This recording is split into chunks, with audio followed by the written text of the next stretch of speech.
Component confusion. Try templates. The Perpetual Newbie journal entry #3.1. This article first appeared on http://www.undu.com. Code reuse. The mantra of all Delphi programmers of whatever experience level. Don't reinvent the wheel. Buy this third-party component or that library and program happily ever after. And if you can't or won't buy it, build your own. And so I did. My first component was a simple TLabel descendant that came transparent and set to Arial Bold from the beginning. A simple component and a great time saver. In addition to TLblArialB, I also created a TLblTimesB along the same lines. I use them all the time. With experience comes ambition. I wanted to create compound components. In particular, I wanted an input box variant that would be number specific. I wanted the dialog to have a variable caption and prompt property, a minimum and a maximum for the spinner, and I wanted asInteger and asString style properties. Dipping into books by both Konopka and Cantu, I was able to get a version of the component up and running. But like many of us, my ambition had exceeded my abilities. There were troubling signs. The first time I ran the component in a test program, the dialog box came up with the expected selection of the numeric entry field.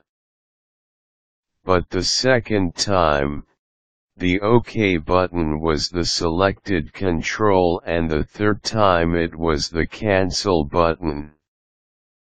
Obviously, I was either leaking memory or not destroying my little object correctly. I just couldn't trust the component in real life. I picked at the tinput.dlg code occasionally over the next few weeks. But then a casual reread of Cantu's book gave me cause to slap my forehead and shout Eureka. While not as elegant, I had a time and cost-effective alternative to developing the dialog by just stealing from my own code with a component template. And the creation couldn't be any easier. I called up one of my prior programs with a working hand-cobbled version of the dialog.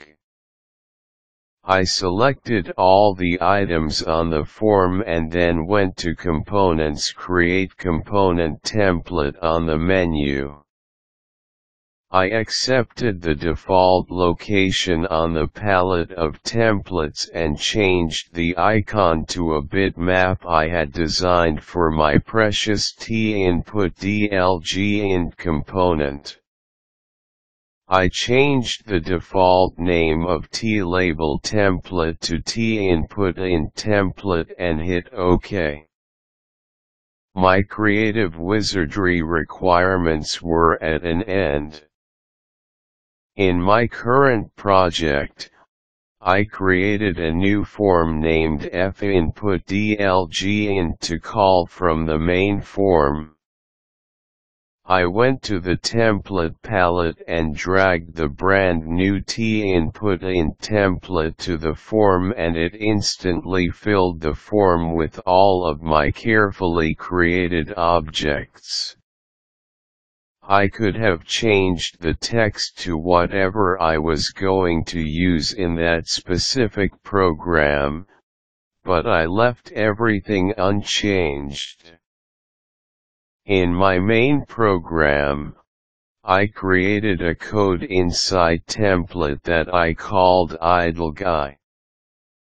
It was finputDLGint equals tfinputDLGint.create, nil, with finputDLGint doBegin caption equals lblprompt.caption equals einput.minimum equals 0, einput.maximum equals 0, try show modal, / save any values needed here, finally free, and,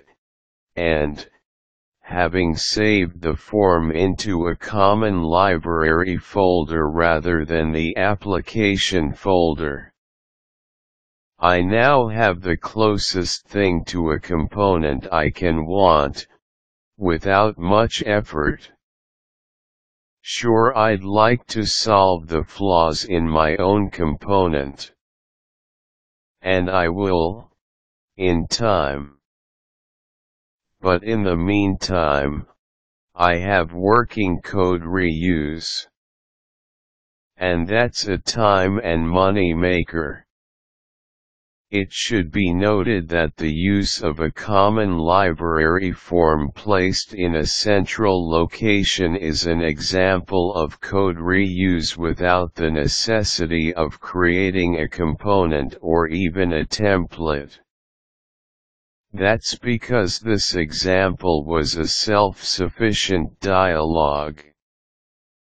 However, having the template available allows me to create the same effect on a panel in a form. And for other compound creations, such as a button bar with associated dialogs for performing a variety of tasks, the component template is a quick way to get most of the grunt work done, without worrying about having all the bits and pieces refined to whatever your programming style requires. Gary Mugford, Idea Mechanic Inc. Bramalia on Canada.